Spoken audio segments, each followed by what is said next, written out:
Beautiful day in Florida. Actually, it's not a beautiful day in Florida. It's raining. So I figured I'd come out and do a video. I got a new XMR. Actually, my wife's XMR 850. And of course, we have a Wet Sounds soundbar. And we have an LED light bar. And a Miller Lite. Two lights in the same video. Wow. I know. Bad joke. So anyways, this is how you wire your light bar to the high beam selector. I've always thought that external switch down here, although Can-Am made it really easy, pre-cut out. Behind here there's some notches to put in 3 round switches, or 3 small rectangular switches, or 1 large rectangular switch, such as the switch on this one. I have a light bar switch. Turns it on when the power in the four-wheeler is not running. But on this four-wheeler, this location, because it's my wife's, is going to be for her green whip. I'll do a video on that one later. Alright, so this is how easy this is to wire. Take the instrument pod off, which is very simple. As you guys know, it takes no screws whatsoever. Unplug it or just prop it up there out of the way. The waterproof relay is mounted right inside. This is it right here. This is not factory. And the wiring is pretty straightforward. Let me jump up here real quick. The wiring is pretty straightforward because right here on the power for the auxiliary port, cigarette lighter if you're an old guy like me, there's 15 amps of power right there. It's already fused, it's already up close, it's ready to go. No need to hit the battery, no need to add a fuse. Whenever I did all my wiring, I added these 2 terminals so that I could add in the power for the whip, which will be, you know, pretty simple to do.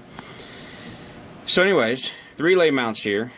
Hot wire connects to the hot, ground to the ground.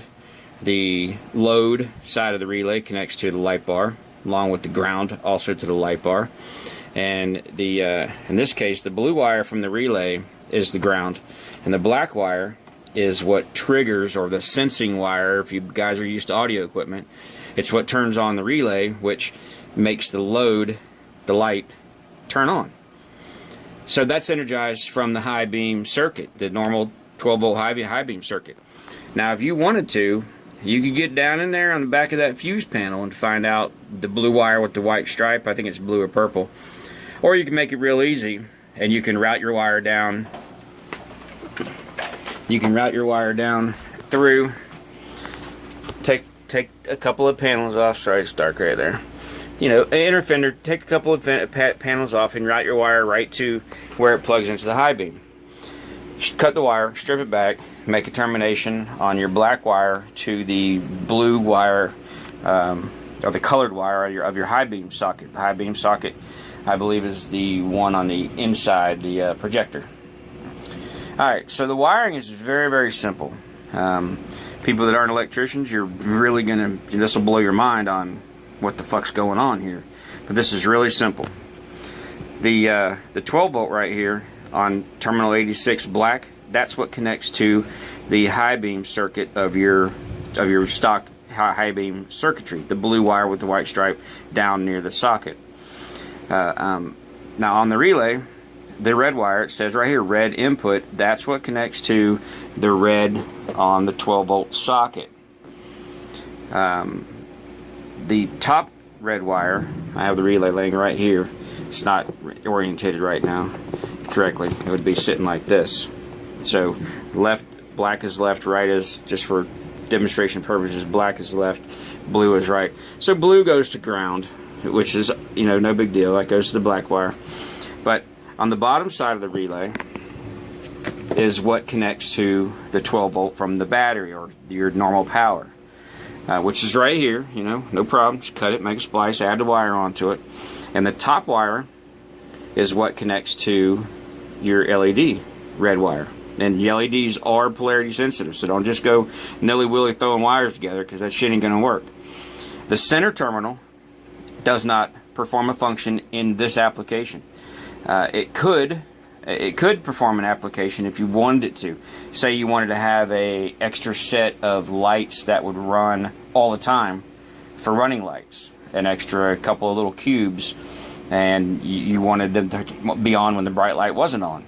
You could connect them to that side of it, but that's irrelevant. Anyways, this is the weatherproof or waterproof socket plus relay that I got from Amazon. I buy a lot of stuff from Amazon. I've actually smudged this once so far, and it's not caused a problem. I've also washed the four-wheeler twice, and it has not caused a problem. But go over the wiring one more time. Okay, black wire goes to the colored wire on your high beam light socket on your four-wheeler. The top red wire goes to the light bar positive. The bottom red wire goes to the 12-volt source. The center red wire, cap it off. By the way, it must be capped off, because whenever the light is off, 12 volts comes off that center wire, and you'll blow a fuse if it's not capped off. Very important. Do cap that wire off if you're not using it, which most likely you won't. And the blue wire is just ground. So don't think for a second in any kind of automotive application that the color of the wire means anything at all, because it really doesn't. Typically in electrical, low voltage electrical, the brighter color wire is positive. This case, it's not. This manufacturer chose to use blue as ground. Don't ask me why. Can't explain it. But anyways, this is how you do it. It's very simple. And whenever you're riding on a trail, the beauty of this is you're cruising along, your high beams on, and somebody's approaching you. Obviously, you're blinding the shit out of them, and you're fumbling around trying to figure out where the hell you put your switch because you're not used to it. This is simple. It's the same place any other machine in the world is. Flip it down, light turns off, everybody's happy with it. But hey guys, that's it. That is how you do it. If you have any specific comments, I'll try to answer them, but I think I got everything covered. And just route your wire so that, you know, it's not chafing on anything.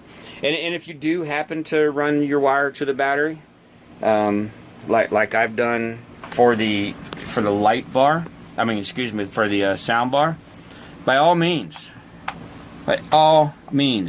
the fuse goes near the battery, guys. You're not fusing the piece of equipment, you're fusing the wiring to the equipment.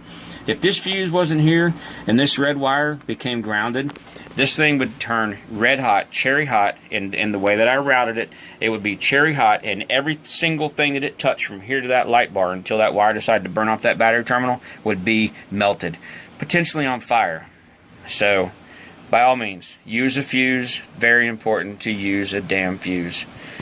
But, that's it. I hope you liked the video. If you don't, I don't give a shit. But that's how you hook it up. That's how you do it the right way. By the way, these Rage mounting brackets, I highly recommend them. Look them up. I guess they have Facebook, YouTube. I don't know, whatever they got. But that's the deal. I love the bracket. It worked out very well. See y'all on the trail.